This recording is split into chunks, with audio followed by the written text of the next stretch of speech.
আসসালামু আলাইকুম viewers, welcome back to my channel. আশা করছি আপনারা সবাই অনেক বেশি ভালো আছেন।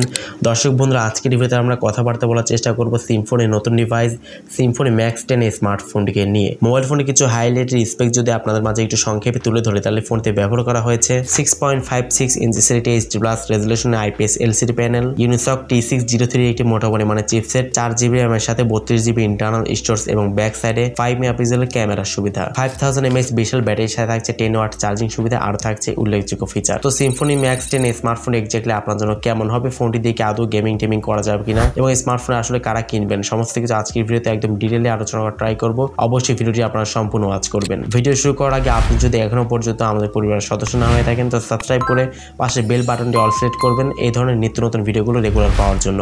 চলুন তাহলে শুরু করে দিই আমাদের আজকের ভিডিও। দর্শক বন্ধুরা, ফার্স্ট অফ অল স্মার্টফোনের ডিজাইন এবং লুকসের কথা বলতে গেলে স্মার্টফোন ব্যাক সাইডে কিন্তু কিসের মতো দেখতে আপনারা আমার থেকে ভালো জানেন, আইফোনের মতো দেখতে অবশ্যই। এবং ফ্রন্টে কিন্তু ওয়াটার ড্রপ নটযুক্ত ক্যামেরা কিন্তু ইউজ করা হয়েছে। ফোনটির ডান সাইডে থাকছে ভলিউম আপ ডাউন বাটন এবং পাওয়ার বাটনের সাথে কিন্তু সাইড মাউন্টেড ফিঙ্গারপ্রিন্ট স্ক্যানারটি কিন্তু ইনক্লুড করে দেওয়া হয়েছে, যেটা অবশ্যই খুবই ভালো ব্যাপার। মাত্র 7000 টাকাটি স্মার্টফোনে কিন্তু সাইড মাউন্টেড ফিঙ্গারপ্রিন্ট স্ক্যানার দিয়েছে, যেটা অবশ্যই খুবই ভালো ব্যাপার। এবং এই স্মার্টফোনে প্রয়োজনীয় পোর্টস বাটন যেমন নিচে থাকছে Type-C port, 3.5mm headphone Jack, 3D speaker, microphone সবকিছু কিন্তু থাকছে। এবং এই প্রাইস সেগমেন্টে Type-C দিয়েছে, এটা কিন্তু অবশ্যই প্রশংসা করতেই হচ্ছে। মোবাইল ফোনের ডিসপ্লেতে আপনারা পেয়ে যাচ্ছেন 6.56 ইঞ্চি HD+ রেজলিউশনটি IPS LCD panel use করা হয়েছে। ডিসপ্লেতে কোনো প্রকার প্রোটেকশন পাচ্ছে না। রেজলিউশন হচ্ছে 720x1600 পিক্সেলস এবং ডিসপ্লেতে আপনারা মাল্টিটাস্কিং সুবিধা কিন্তু পেয়ে যাচ্ছেন। অপারেটিং সিস্টেম হিসেবে থাকছে Android 14 এর সুবিধা, গো এডিশন রান করবে এখানে। ইউনিসক T603 একটি মোটা পরিমাণে চিপসেট এখানে ইউজ করা হয়েছে এবং GPU হচ্ছে GE8322।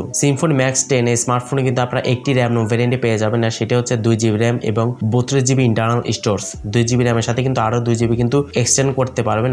এখানে ভার্চুয়াল RAM এর সুবিধা পাচ্ছেন অবশ্যই। এবং 32GB ইন্টারনাল স্টোরেজটি অনেকটা কিন্তু কম হয়ে যায়, এখানে 64 মেগাপিক্সেল দিলে অবশ্যই আরেকটু ভালো হতো। ফোনে ক্যামেরা সেকশনে কথা বলতে গেলে স্মার্টফোনের ব্যাক সাইডে মেইন ক্যামেরা হচ্ছে 5 মেগাপিক্সেল এবং ফ্রন্টে সেলফি ক্যামেরা হিসেবে থাকছে 5 মেগাপিক্সেল একটি ক্যামেরা। ফোনের সামনে পেছনে উভয় ক্যামেরাতে আপনারা সর্বোচ্চ 720 পিক্সেলে 30 fps ভিডিও শুট করতে পারবেন। বাট আসলে ক্যামেরা কোয়ালিটি যথেষ্ট খারাপ বলতে পারেন, কারণ এই প্রাইস সেগমেন্ট আসলে খুব একটা ভালো আসলে আশা করাও যায় না। বাট আসলে 8 মেগাপিক্সেল দিলে অবশ্যই আরেকটু ভালো হতো। এছাড়া ফোনতে অ্যাজ ইউজুয়াল যে সমস্ত বিষয়গুলো যেমন লাউড স্পিকার, 3.5mm হেডফোন জ্যাকের পাশাপাশি USB Type-C পোর্টের সুবিধা আপনারা পেয়ে যাচ্ছেন এবং এই ফোনটি সিকিউরিটি হিসেবে সাইড মাউন্টেড ফিঙ্গারপ্রিন্ট স্ক্যানের সুবিধা পাচ্ছেন। তো এট লাস্ট স্মার্টফোনের ব্যাটারি নিয়ে কথা বলতে গেলে ফোনটি পাচ্ছেন 5000 mAh এটি ম্যাসিভ ব্যাটারি সেটআপ এবং ফোনটির বক্সের সঙ্গে আপনারা পেয়ে যাচ্ছেন 10 ওয়াট একটি চার্জিং সুবিধা। 5000 mAh দেওয়াতে অবশ্যই ভালো একটা চার্জ ব্যাকআপ এখান থেকে আপনারা অনায়াসে পেয়ে যাবেন, যেহেতু খুব একটা বেশি আসলে আহামরি ভালো কোনো কনফিগারেশন না, তো সেক্ষেত্রে চার্জ বেশি বার্ন হওয়ার কথা না। ভালো একটা চার্জ ব্যাকআপ অবশ্যই এখান থেকে আপনারা অনায়াসে পেয়ে যাবেন এবং 10 ওয়াট চার্জারটি দিয়ে স্মার্টফোনে ফুল চার্জ হতে 3 ঘন্টা মতো সময় লাগছিল।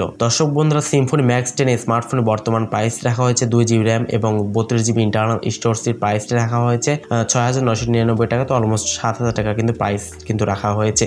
তো এই প্রাইস সেগমেন্টে কারা স্মার্টফোনে কিনবেন, যারা আসলে গেমিং করেন তারা কিন্তু স্মার্টফোনে মোটেও কিনবেন না, এবং যারা খুব বেশি ক্যামেরা আশা করেন তারাও কিন্তু স্মার্টফোন থেকে অনেকটাই দূরে থাকবেন, কারণ গেমিং এবং ক্যামেরা কোনোটাই আসলে ভালো পারফরমেন্স কিন্তু করতে পারবে না স্মার্টফোনটি। কারা কিনবেন এই স্মার্টফোন, যারা আসলে ফেসবুক লাইভ ইউজ করবেন, এটি ভালো স্মার্টফোনের পাশাপাশি সেকেন্ডারি আরেকটি স্মার্টফোন আপনার রাখা দরকার, অনলাইন ক্লাস করবেন, তারা কিন্তু স্মার্টফোন নিতে পারেন। বাট আদারওয়াইজ আসলে কোনো কাজের জন্য স্মার্টফোনটি খুব একটা বেশি ভালো হবে না। আশা করছি আপনারা বুঝতে পেরেছেন। তো ভিডিওটি ভালো লাগলে অবশ্যই লাইক দিবেন, কমেন্টস করবে, আপনার মূল্যবান মতামত জানাবেন, অবশ্যই চ্যানেলকে সাবস্ক্রাইব করে রাখবেন। সো আজকের মতো এ পর্যন্তই। আল্লাহ হাফেজ, আসসালামু আলাইকুম রহমতুল্লাহ।